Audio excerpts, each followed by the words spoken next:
हाय नमस्कार। आजची आपली रेसिपी आहे खोबा रोटी आणि शेंगदाणा चटणी। चला तर सुरुवात करूया बनवायला। मी गव्हाची कणिक घेतलेली आहे 4 वाट्या। यामध्ये ओवा टाकायचा आहे आणि स्वादानुसार मीठ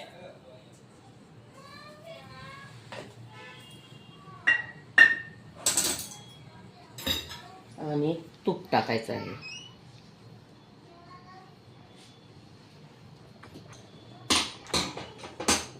याला असं छान मिक्स करून घ्यायचं आहे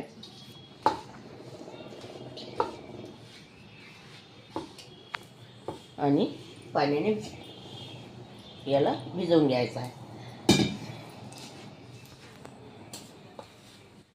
कणकेचा गोळा तयार झालेला आहे। आता याला 10 मिनिटं मुरू द्यायचं आपल्याला। तर आता चटणीचं साहित्य करूया। मी इथे कढई मांडलेली आहे। हे मी शेंगदाणे घेतलेले आहे थोडे यामध्ये भाजून घ्यायचे आहे।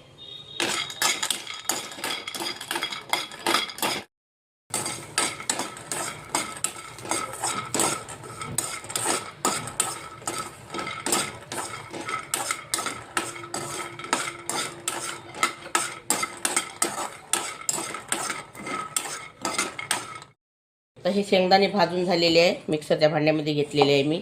यामध्ये 4 लसूण कळ्या टाकत आहे मी, थोडा अद्रकचा तुकडा, 3 मिरच्या, हिरव्या मिरच्या। हीच खासियत आहे त्या खोबा रोटीसोबत चटणीची। राजस्थानची डिश आहे ही। अर्धा टमाटर आणि सांबार। हे मी मिक्सरमध्ये बारीक करून घेणार आहे।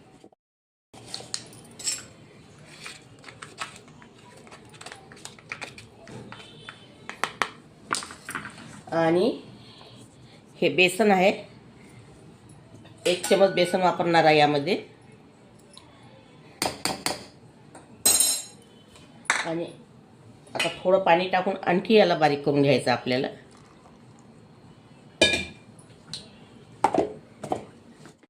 आता चटणी बनवायला सुरुवात करूया। तेल तापलेलं आहे, यामध्ये जिरं टाकलेलं आहे।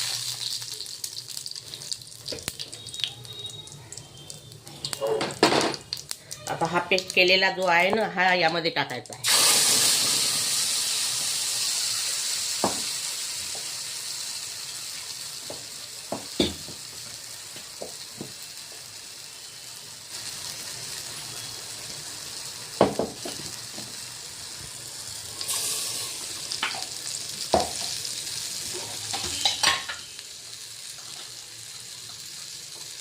एक चम्मच लाल मिर्ची पावडर,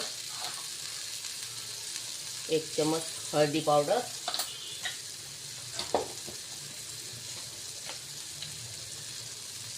1 चम्मच जीरा पावडर,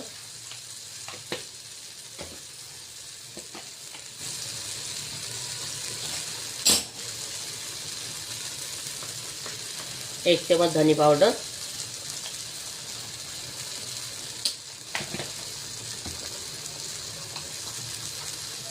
स्वादानुसार मीठ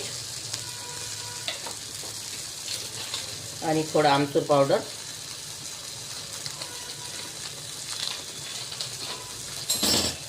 याला छान शिजू द्यायचं आता आपल्याला।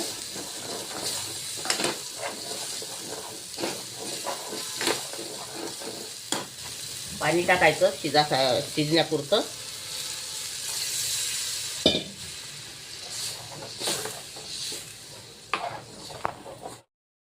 आता आपला गोळा तयार झालेला आहे, छान मळून घेतलेला आहे मी, छान सॉफ्ट झालेला आहे। आता याचे 2 भाग करायचे आपल्याला।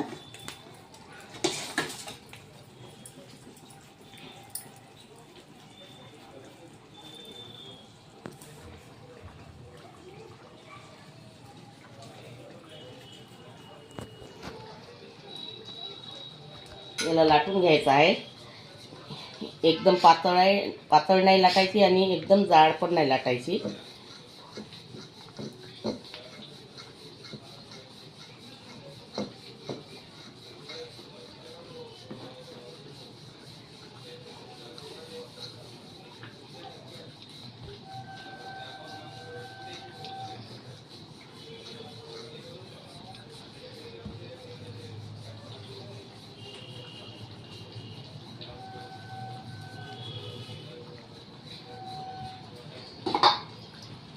एवढी जाडी ठेवायची. याला आता चमच्याने असे टोचणे मारून घ्यायचे, कारण याला फुगा नाही आला पाहिजे, फुलली नाही पाहिजे पोळी.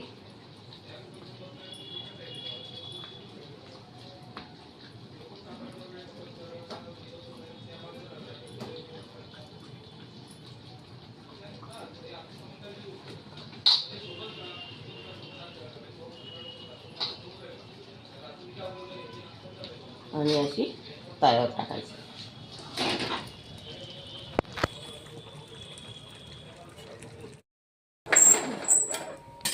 हे बघा, आता याला असं करून घ्यायचं.